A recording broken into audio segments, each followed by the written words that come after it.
Hey guys, welcome back to another episode of Mike's DVDs and Blu-rays collection.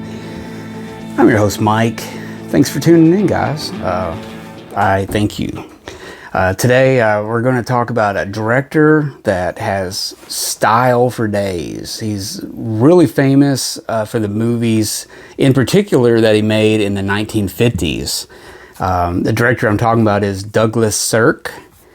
And today I'm going to go over some of his movies that he's most famous for, some really good movies. And one of these is a new release from him that just came out recently. I had previously did an episode called Melodramas and Douglas Sirk, and it just showed a little bit of Douglas Sirk. This one's going to be all his, and it's got we got new episodes. So if anything, this is Douglas Sirk 2.0, but I'm going to call it directed by Douglas Sirk. So let's get right into it, guys. Let's start it off with the movie they just released. Criterion Collection just released this. Now I had the previous DVD edition of it also, but this new edition is really nice. It has been completely restored, 2K restoration. It's got a lot of extras on here. It's got a 2008 documentary called Acting for Douglas Sirk, which is really good. The movie I'm talking about is 1956's Written on the Wind. This was just released recently by the Criterion Collection, and it's one of his more famous movies that he did in the 1950s. And he'd been known to work with Rock Hudson a lot, and Rock Hudson is in this along with Lauren Bacall, Robert Stack, and Dorothy Malone, and they make a killer group of actors together. I mean, this is such a good movie. For years, I was never really into the Hollywood drama of the 50s, especially, because sometimes those are just, you know what I mean? But with Douglas Sirk, he really was an innovator. He really knew what he was doing. He knew how to push the level. He knew how to push it just enough, to just make things pop. I mean, literally. I mean, at times it's a little off the wall a little bit. It can be excessive, overly dramatic at times, but for the most part, it's very entertaining and everything like that. But Written on the Wind, basically a story of a pair of siblings, a brother and a sister. They belong to a wealthy oil family in Texas. Basically, Robert Stack is the brother. He's like a playboy type. He drinks too much. He's kind of reckless. Dorothy Malone, his sister, is kind of an oversexed nymphomaniac or whatever, who's kind of jealous and has eyes for Rock Hudson. Rock Hudson is their childhood friend that they've been friends since childhood, and Rock Hudson was from the other side of the tracks. He wasn't rich or anything, but his father and their father were good friends. I don't know, they started somehow and he helped them somehow, so they've been lifetime friends and stuff. And Dorothy Malone has always had her eye on Rock Hudson, and he's kind of been, an intricate part of their relationship, the dynamic in their family and the relationship and everything. So he's kind of the cog of it all, making everything go around smoothly, because he kind of fixes stuff. He smooths things over, keeps things going and stuff. And he works for Robert Stack, the brother. It's kind of a assistant or something. But basically, it starts out, Lauren Bacall gets the job as a new something for Robert Stack. And, he falls head over heels for her instantly. He's wanting to marry her within a couple days.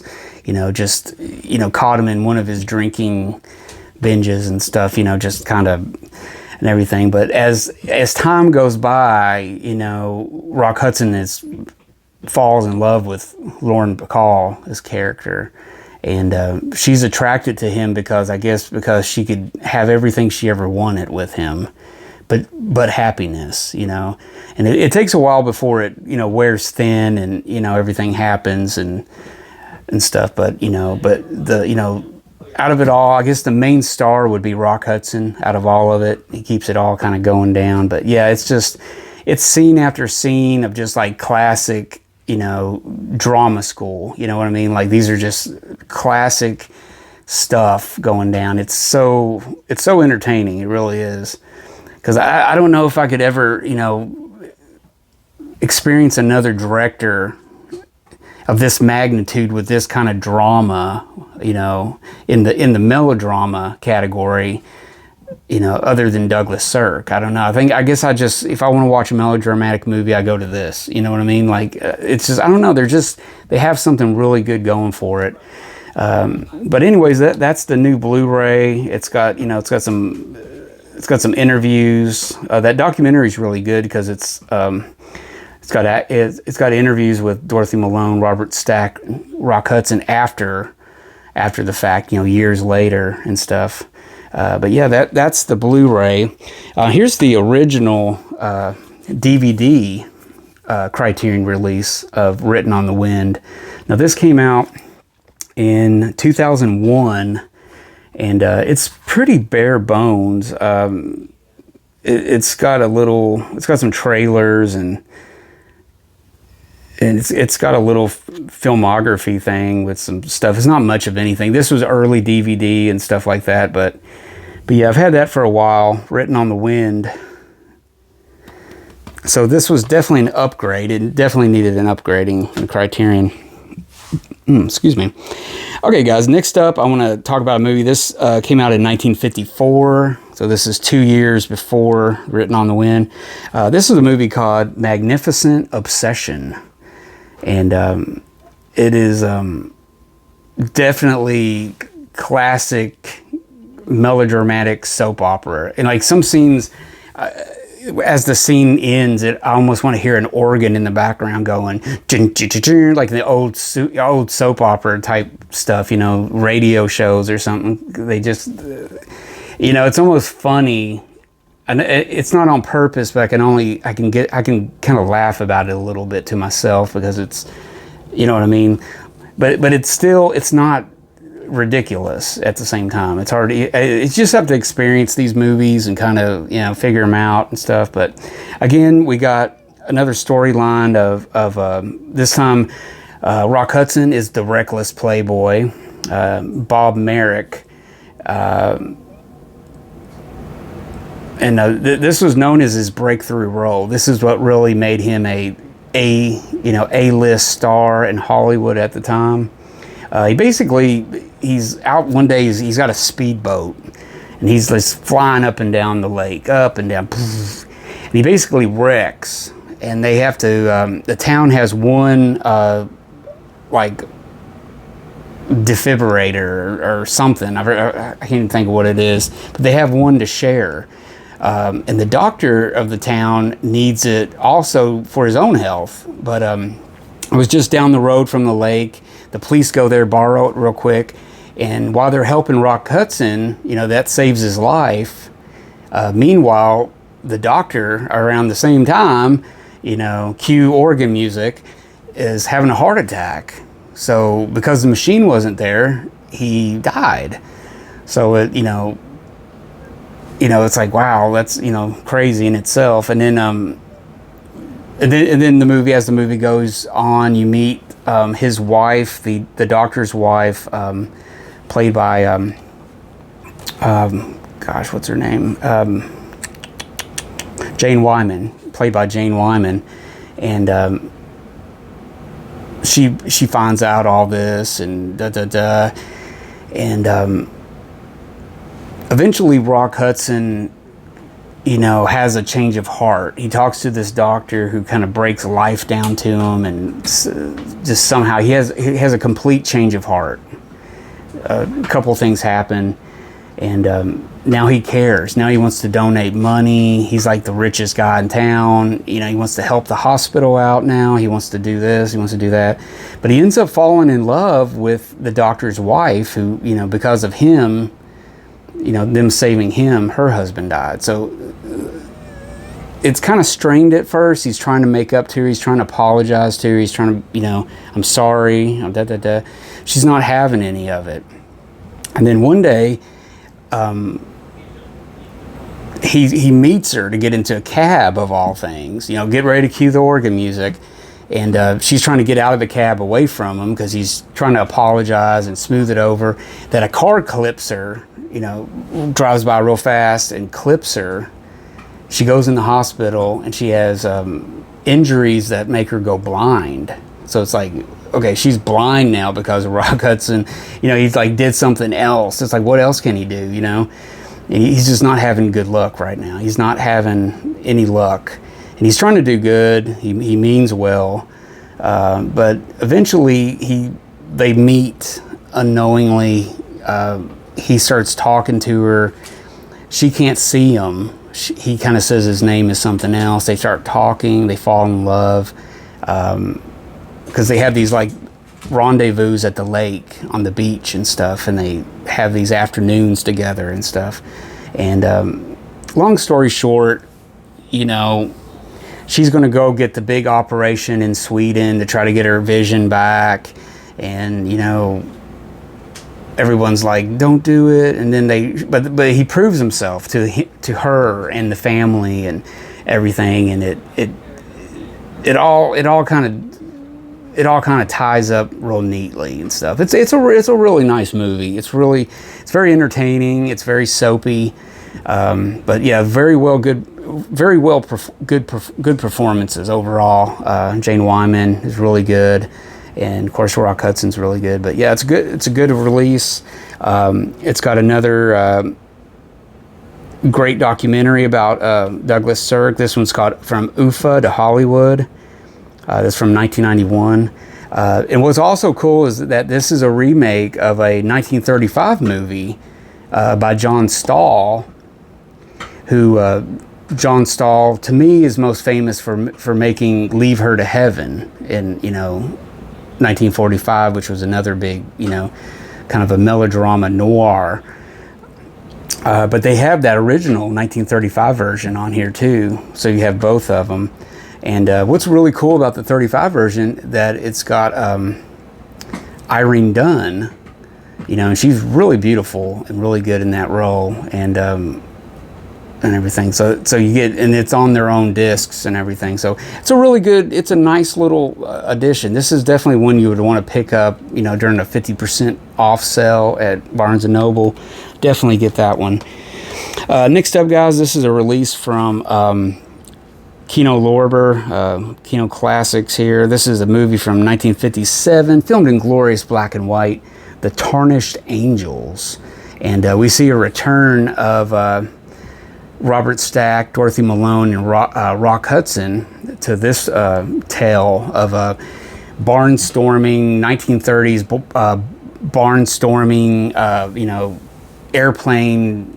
You know, back then they would do these death-defying stunts in their airplanes and stuff like that. So they're basically like a group of people that go from town to town, you know, doing these tricks and, you know, kind of almost like a carnival sense. Almost like I'm not even sure if they're with like a carnival or something. But then you have all the, you know, the dynamics in between. It's like a triangle, love triangle, because this one, Dorothy Malone, is married to Robert Stack, and they're wife and husband, and Rock Hudson kind of comes between them and stuff. And of course, Robert Stack has a bunch of issues going on and everything. But yeah, it's a really good, entertaining movie. It's a lot different from the other ones. It's not quite as soapy as those, but it's definitely highly dramatic, very good. The Tarnished Angels. I'm gonna try to move along. And this is a new one. This is another new one I picked up recently. This is also from 1957 and from Kino. This is called Battle Hymn. which is which I found it to be a really good movie. That's really good. I mean, it's not along the lines of, Magnificent Obsession or anything, but it is a really good, well-made movie. This time it takes place right after World War II. Rock Hudson's a cocky, death-defying fighter pilot during World War II, and while on a bombing mission, his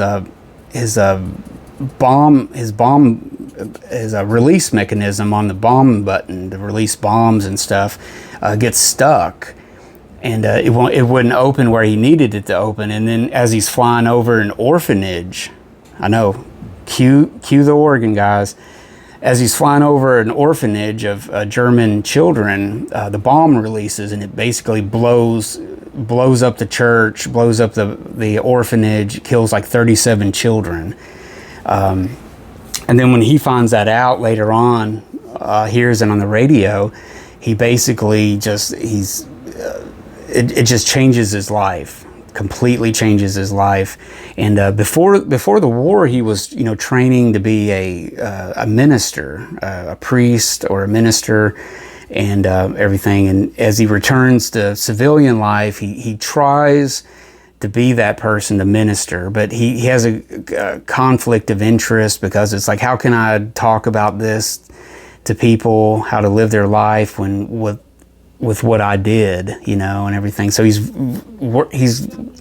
under all this pressure. I mean, he's just down on himself, and he finds a way to get called. He gets called back up to go to Korea to train some people, a fighter squadron, to be in charge of them and everything. And basically what he does is he has a 360. He changes things around, and he basically helps out a whole village of children that were orphaned, basically, from their parents being murdered and stuff during the war, killed during the war and stuff. So it has that turnaround. It's going to have the good ending and stuff.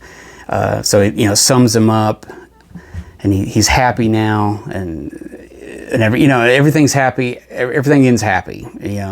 But it's actually based on a true story, so it's kind of interesting in that sense. But yeah, it's really good. Super cool. I mean, it's a hour and 48 minutes. It's got a great supporting role for Dan Duryea. I really like Dan Duryea. He's always good. But yeah, we got Jock Mahoney, Dawn Defour, Anna Kashfi, and Martha Heyer is also in there. But yeah, this is really good. It's a big widescreen Universal 1950s movie, which is really cool. And next up, guys, we got this is a really cool release. I think this is the first release I ever bought from Douglas Sirk, of a Douglas Sirk movie. This is a really great Criterion Blu-ray edition. This is a DVD Blu-ray combo of the movie All That Heaven Allows, which we're going into. This is some big time soap now, man. We can just keep that organ going now. This is from 1955. It's 89 minutes, so it's not. It's kind of short and sweet. This is a dual format, like I said. It's got a bunch of extra stuff on here. It's got yet another profile of Douglas Sirk, like a documentary from England. I think it's a BBC documentary. It's got some of Rock Hudson's on-set home movies. It's got a bunch of little stuff in there. But basically, let me just read this one since we're almost done. This heartbreakingly beautiful indictment of 1950s America mores by Douglas Sirk follows the blossoming love between a well-off widow, played by Jane Wyman, and her handsome and earthy younger gardener, played by Rock Hudson. When their romance prompts the scorn of her children and country club friends, she must decide whether to pursue her own happiness or carry on a lonely, hemmed-in existence for the sake of the approval of other people in the town. With the help of ace cinematographer Russell Meddy, Sirk imbues nearly every shot with a vivid and distinct emotional tenor. Profoundly felt film about class and conformity in small town America.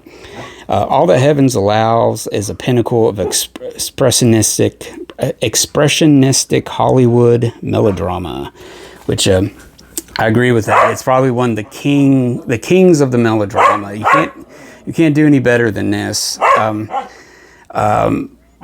But yeah, it's just some of the scenes, like with the kids, and I just wanted, the whole time with the kids, I just wanted to smack them and be like, leave your mom alone. She has every right to move on with her life and stuff. It was like really soap opera-y stuff, man. I was really enjoyed myself in it. But it's an absolutely beautiful movie. Like they said, Russell Meddy, who worked on a lot of these movies I'm showing you now, worked really well with Douglas Sirk, and he really gave each movie a distinct look, especially with the lush Technicolor that's used and stuff in it.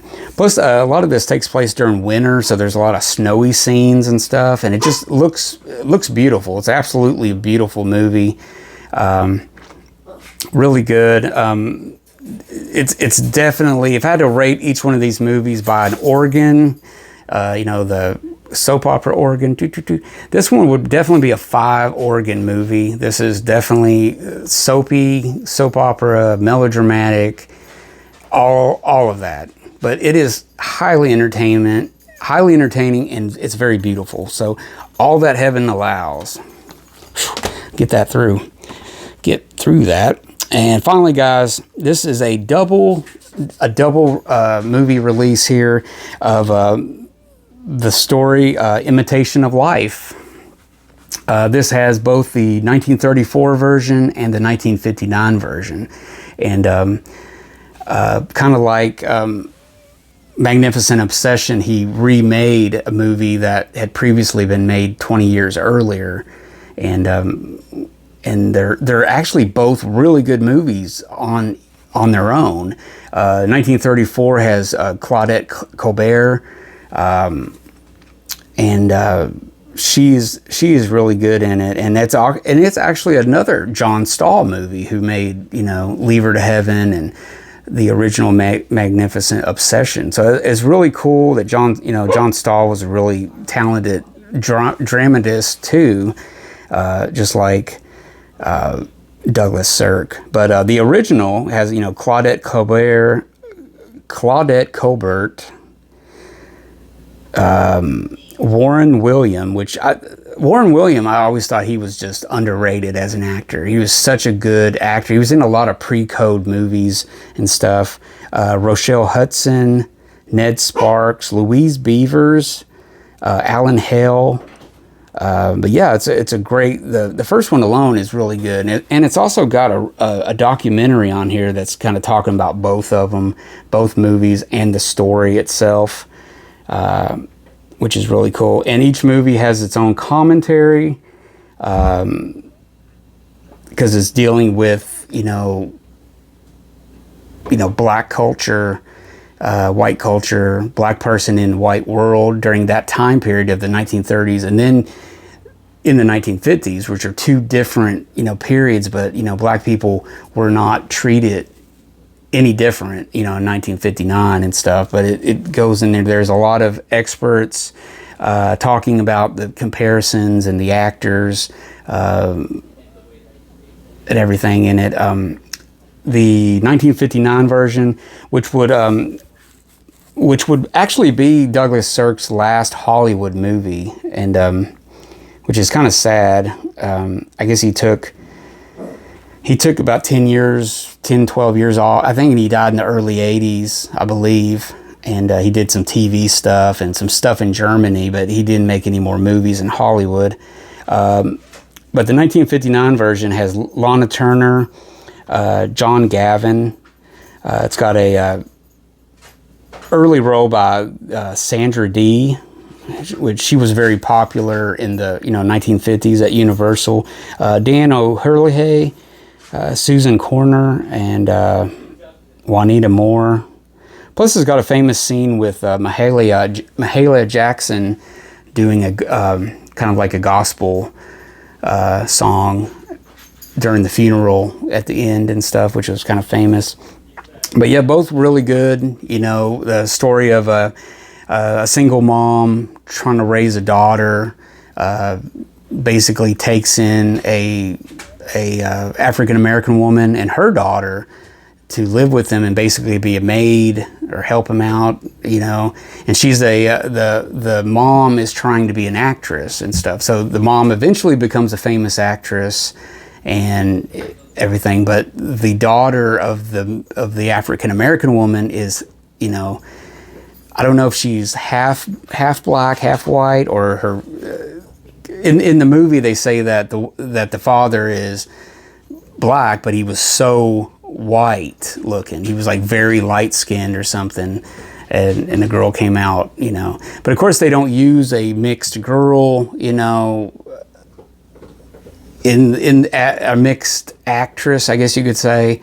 They use an actual white actress, and she's just, So I mean, if you can get past some little things like that, but for the most part, I mean, it wasn't cringy, I mean, it's as far as the, African American woman being the maid and being happy about what she does, that's what a lot of people, stick on. But I guess if you take in consideration the household dynamic, because really the actress mother and was actually friends with the maid, and their children were best friends. They were all like just family, So I don't know. I guess it's how you look at it. It's not cringy. I've seen way worse, but super cool movies. I mean, both made by expert directors, John Stahl and Douglas Sirk. But yeah, definitely one to pick up. It looks great.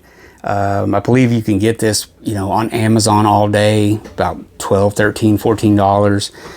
Highly recommend it, guys. And that's the last of the Douglas Sirk stuff. So that's all my Douglas Sirk movies I got. I got a big taste of melodrama this week. I've been watching one each night. So I think tonight I'm going to watch something really manly, like something, maybe some blood and some murdering, some fast cars or something, just to kind of, I'm just joking, guys, but yeah, I've been exploring the melodrama for the past week or so. So I think I'm gonna shift gears real hard tonight and watch something different. But I hope you guys like this. I had a lot of fun watching these movies. I really enjoy them. I'll recommend all of them. Probably, if I had to say which one is the lesser, of all of them, would probably be Battle Hymn, just because it's not as dramatic as some of the other ones. But probably Battle Hymn. I think the one that you would really be surprised out of the group that you would enjoy would be the Tarnished Angels. I think you'd really enjoy that. Tarnished Angels is also available through Eureka Masters of Cinema. They have a Blu-ray edition of that too as well. But anyways, guys, hope you liked this episode. If you did, give me a thumbs up. Give me a comment what you think about these movies, this director, just melodrama in general. Whatever. Ask me anything, guys. And subscribe. Don't forget to subscribe to my channel. If you haven't already subscribed, hit the bell notification so you're notified when I release a new video. And that's about it, guys. So watch yourself a good movie tonight. Take it easy. Be safe out there. And I will see you guys again soon in the future. Later.